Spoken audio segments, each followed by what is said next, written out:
আসসালামু আলাইকুম বন্ধুরা। গত ভিডিওতে আপনাদের দেখাইছিলাম যে রবি ওয়াইফাই এর সাথে কি কি ছিল। তো আজকে চার্জ ব্যাকআপ নিয়ে একটি রিভিউ আপনাদের দেব। এই রবি ওয়াইফাই রাউটারটি সকাল 8:50 আমি চালু করেছি। এখন বাজে দুপুর 2:52। তো এখনও মোটামুটি আমার চার্জ এখানে শো করছে 8%। এখন দেখেন 3:12 বাজে, আমি কিন্তু 3:10-এ রাউটারটি বন্ধ হয়ে যায়।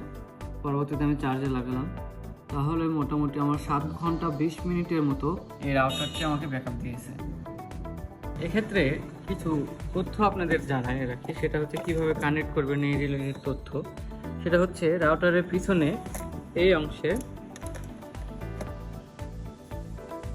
দেখবেন যে প্রথমে কানেক্ট করার জন্য ওয়াইফাই কি আছে, এটা দিয়ে প্রথমবার আপনারা কানেক্ট করতে পারবেন এই রাউটারটি।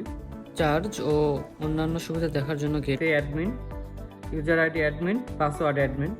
গেটওয়েটি হচ্ছে 192.168.0.1। এই যে এই গেটওয়েটি, প্রথমে ওয়াইফাইটি কানেক্ট করে নিয়ে এই গেটওয়েটিতে গেলে আপনারা এটা কন্ট্রোল দেখতে পারবেন যে কয়টি ডিভাইস, মোট 2টি ডিভাইস কানেক্ট আছে, সিম কি অবস্থায় আছে, কত পার্সেন্ট চার্জ আছে, এসএমএস এবং কানেক্টেড, এবং এখন এখানে এই সিমটিতে কী পরিমাণ নেটওয়ার্ক আছে, 4G রবি।